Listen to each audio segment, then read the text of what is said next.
She was the little girl with the big voice who blew the judges away. Now Adelaide's Grace Bawden has her sights set firmly on the European opera stage, determined to be one of the world's great singers. When did you first decide that opera was your thing? When I was 10. But when I was younger, I was listening to it around the house while my mum was doing chores. She loved the opera stuff. But yeah, when I was 10, I started it. Do you actually get frustrated that some people don't understand opera, don't appreciate opera in the way that you do? Yeah, see, that's the thing. I mean, I've asked many of my friends, what do you think about when you think about opera? And the first thing that they say is, oh, you know, oh, and all that stuff. And it's like, no, it's more than that.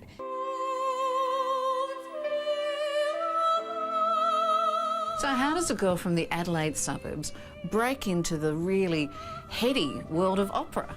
To be honestly, I haven't broken in yet, but I'm working on it. And it is really hard because in Europe it's easy because everyone, it's used, you know, it's their culture. But here it's just, it's not, you know, normal. Ironically, girls of Grace's age are often classed as being too young for major operatic roles in Australia.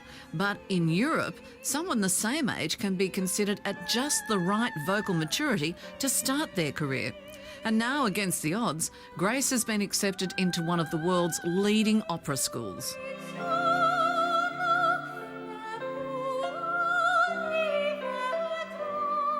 So in 2008, on Australia's Got Talent, you were voted as the judge's favourite. What was that like?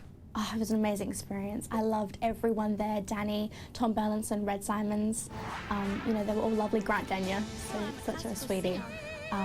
But yeah, I mean, it was a great experience, but you know, I'm outside of Australia's Got Talent now and I've just got to face the world on my own. Danny, your thoughts? All I have to say is that I think we've found somebody who could represent us internationally as a really special opera singer.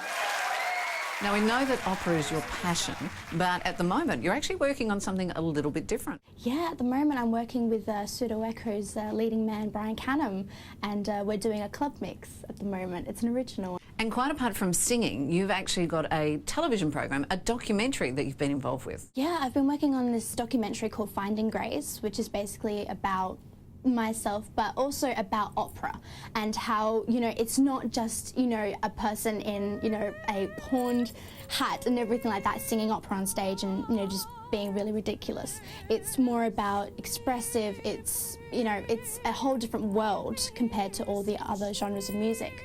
And I've been working on that with some lovely team members.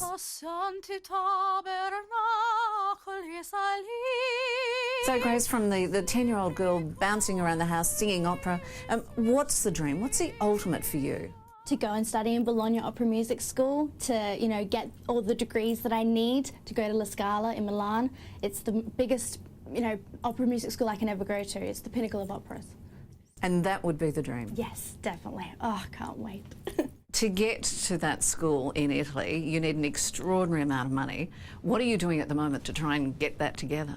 Well, to start off with, I started busking in Rundle Mall. I started doing anything I could really do, even getting a job as a dental assistant and all that stuff. But I've just realised that I just want to get out there, show off my voice, and just fundraise. So I go to as many gigs as I can, corporate functions, even small gigs, you know, weddings, funerals, anything. So I'm very happy to be anywhere right now. And it's all about getting that money together? It is, yes, definitely. That's the #1 priority. So do you think it's a dream you'll ever let go of? No, even if I don't make it on that stage, you know, it's not going to be the end of my life, that's for sure. I'll just keep singing.